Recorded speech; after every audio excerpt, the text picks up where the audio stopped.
There's a quote from Vladimir Putin that almost no Western outlet printed in full. He didn't say it in 2022. He said it in 2014, the night Crimea fell.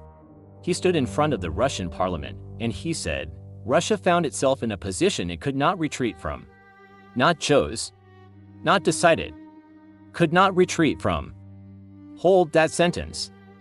Because by the time this is over, you'll understand that it was the most honest thing he ever said, and that it had nothing to do with politics, ethnicity, ideology, NATO membership negotiations, or any of the other stories you were sold. It had everything to do with a map. A very old map. And a problem that has existed for 5 centuries. Open a topographical map of Europe. Not a political map, a physical one. Look at it the way a general would. Find the mountain ranges, the Alps, the Pyrenees, the Carpathians, the Caucasus. Now find where they stop. Now find Russia. There is almost nothing there. Between the German border and Moscow, over 1,000 miles of open terrain, the highest elevation is roughly 1,000 feet above sea level. No Alps. No gorges. No choke points.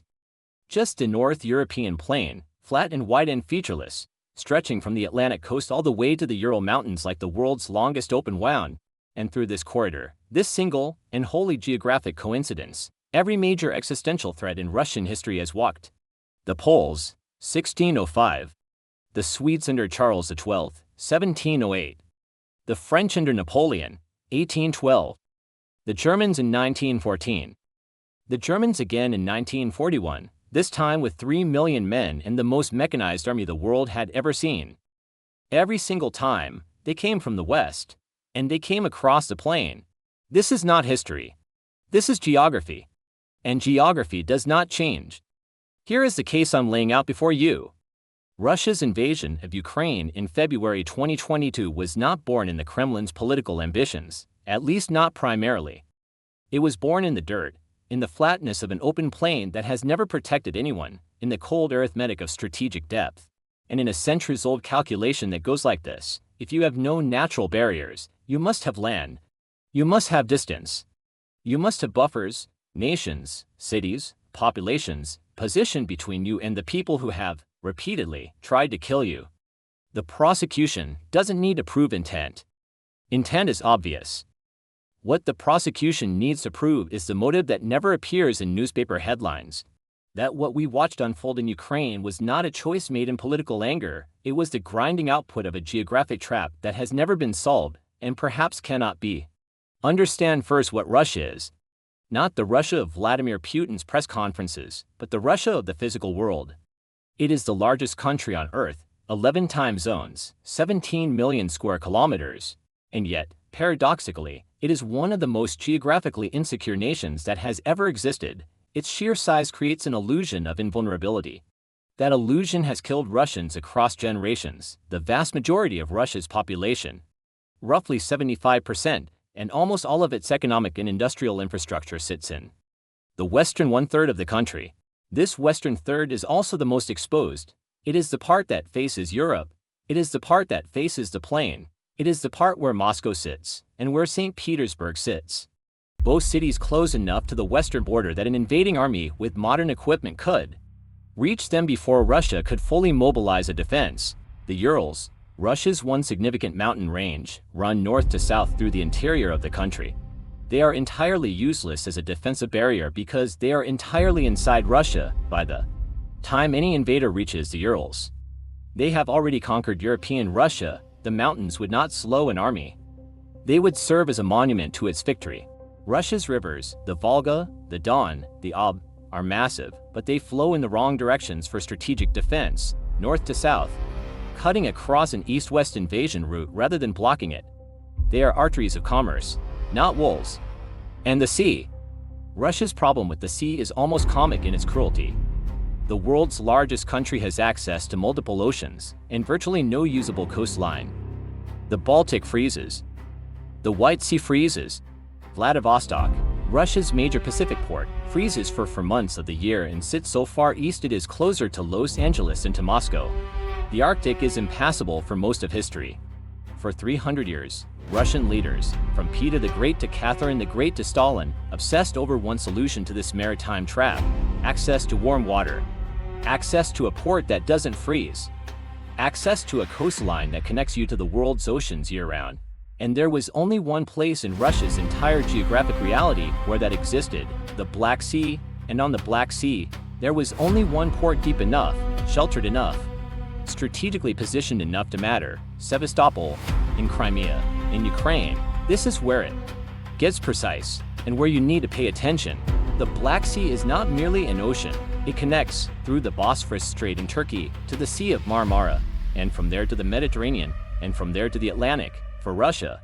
It is the only maritime corridor to the world that doesn't freeze, doesn't depend on an enemy's goodwill to open, and doesn't require sailing around half the globe. The Black Sea Fleet based at Sevastopol has been the instrument of Russian power projection since 1783, the year Catherine the Great founded the city and named it, in Greek, the City of Glory. When the Soviet Union collapsed in 1991, 15 new nations appeared on the map. Ukraine was one of them, and with Ukraine came Crimea. And with Crimea came Sevastopol. Suddenly, the most strategically important naval base in Russia's history was sitting on foreign soil, leased back by treaty, but not owned, and therefore not secured. Russia leased Sevastopol from Ukraine, first until 2017, then extended to 2042 for decades. This arrangement held, uncomfortably, while the politics of Kyiv oscillated between East and West. Then, in 2010, Viktor Yanukovych became Ukraine's president, pro-Russian, friendly to Moscow, and willing to preserve the lease. From Russia's perspective, the problem was temporarily managed. Then came 2014. You have been told that Russia invaded Crimea because of the Maidan Revolution, because Yanukovych fled, because Russia feared Ukraine joining NATO, because Putin was angry, because of ethnicity, language, Orthodox Christianity, historical mythology about Kievan Rus. Those explanations are not wrong. They are simply incomplete in the way that describing a man's heartburn is an incomplete explanation for his heart attack. The real mechanism is simpler and colder. The moment Yanukovych fled and a pro-Western government took power in Kyiv, the lease on Sevastopol became uncertain. The new government was openly hostile to Russia. Ukraine's constitution, Article 17, explicitly prohibited foreign military bases on its territory. The 2042 lease extension could be voided. A buffer of satellite states 6 nations deep.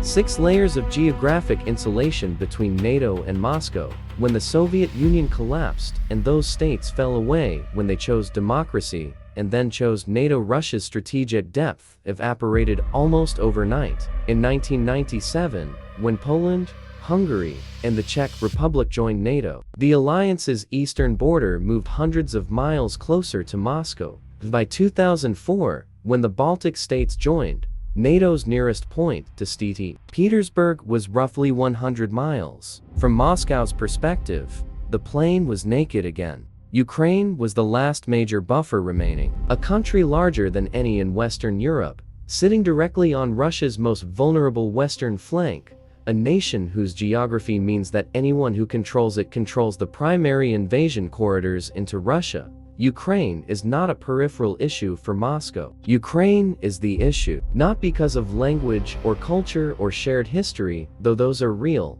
but because of what Ukraine looks like on a topographic map. Here is the myth the Western media handed you, and here is why it collapses under scrutiny. The dominant framing in 2022 was this: Vladimir Putin is an irrational, revanchist autocrat driven by imperial nostalgia and personal ambition. He wants to rebuild the Soviet Union. He views Ukraine as a fake country. This is about ideology and ego.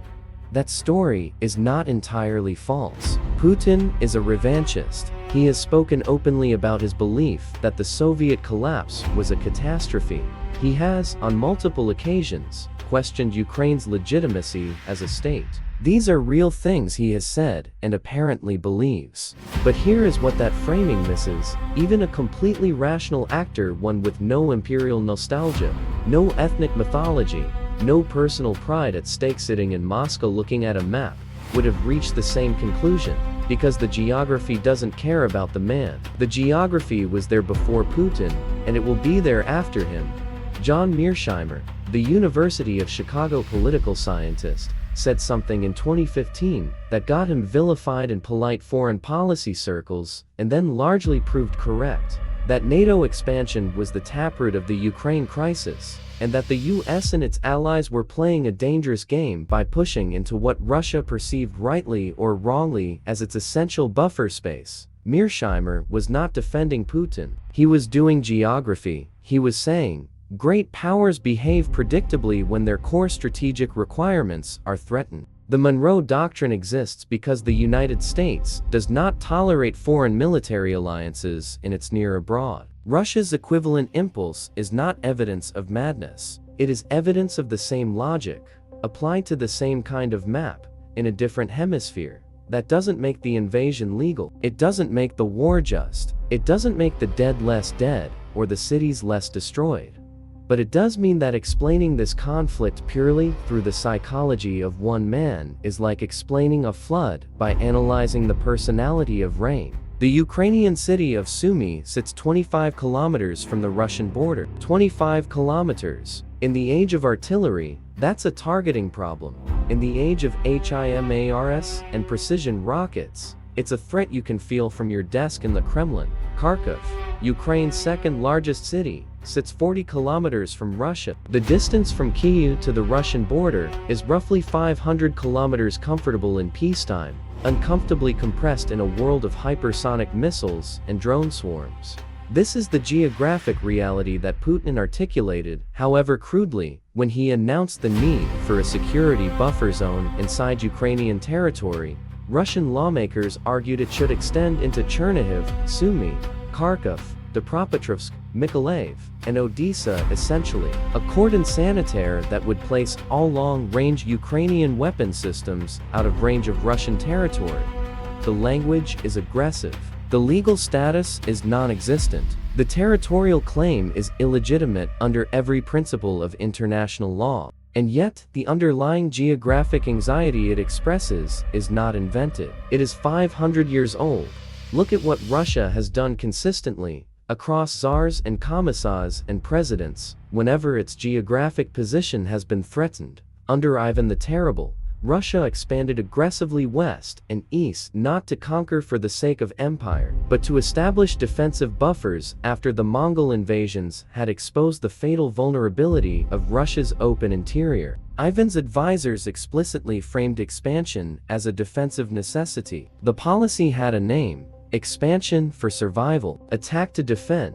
Under Peter the Great, Russia fought Sweden at a time when Sweden controlled the Baltic coast because Peter understood that without access to the Baltic Sea, Russia would remain forever landlocked, economically isolated, and strategically exposed. He built St. Petersburg on swampland he had barely finished conquering, in a city that barely existed, because the geography demanded a presence on the water. Under Catherine the Great, Russia fought the Ottoman Empire repeatedly, and specifically to gain the northern Black Sea coast and Crimea.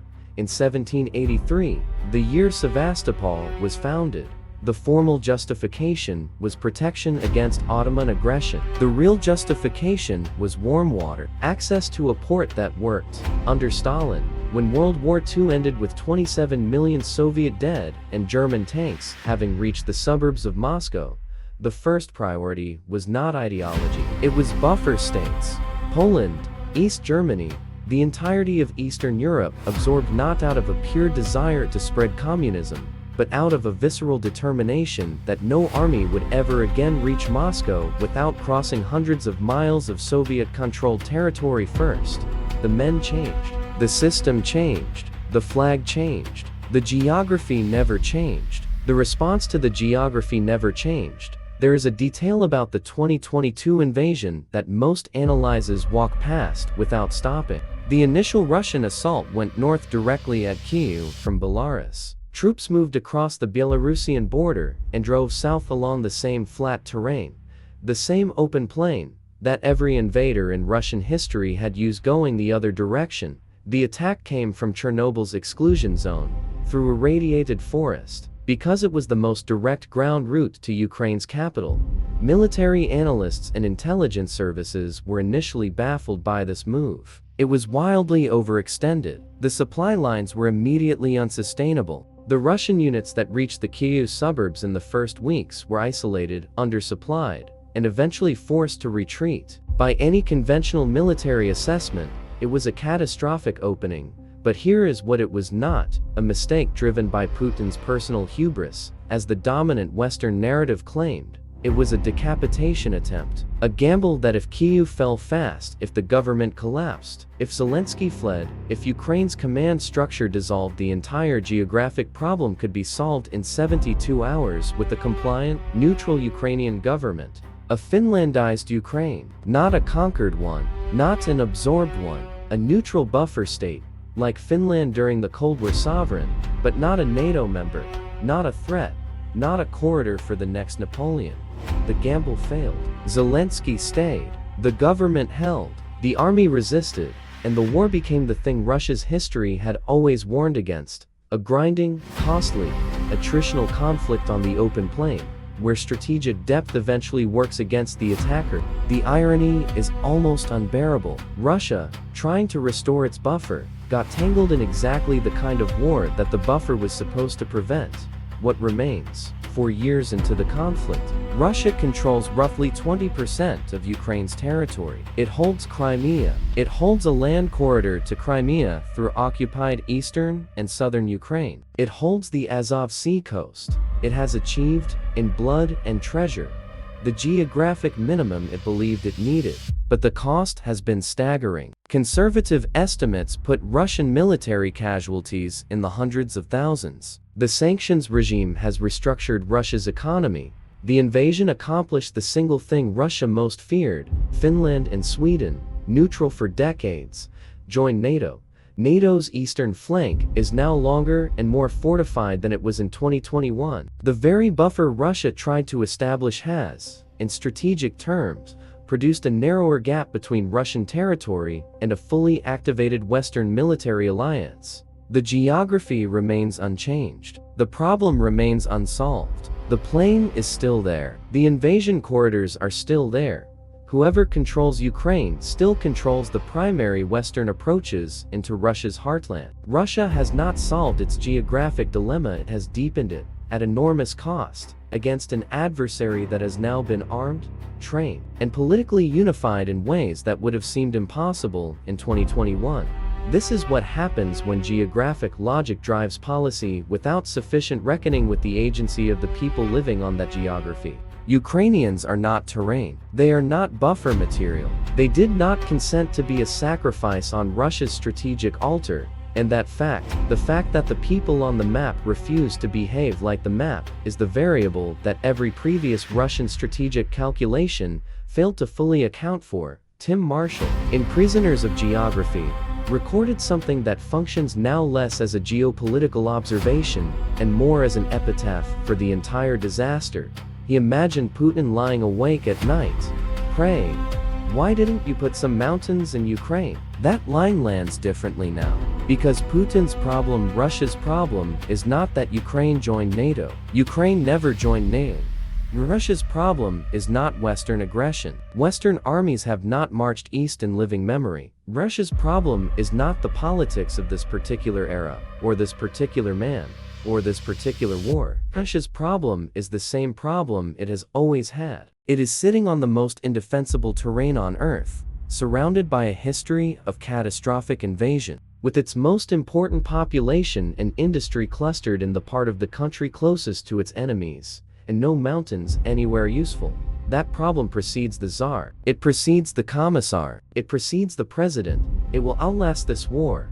The open loop you've been carrying since the first seconds of this video. Russia found itself in a position it could not retreat from. Closes here. He wasn't describing a choice. He was describing a trap. A trap built not of political failure or personal ambition, but of latitude and longitude, of plains and ports, of the absence of mountains in places where mountains would have saved everyone. The tragedy of Ukraine, the thing that makes this more than a war story, more than a geopolitics lesson, is that the trap was built by geography. But the dying is done by people. People who did not choose the terrain they were born on. People on both sides of a border that cuts across a plain so flat, it offers no protection to anyone. The plain doesn't care. It never has. Here's what most people won't find in the mainstream coverage of this war.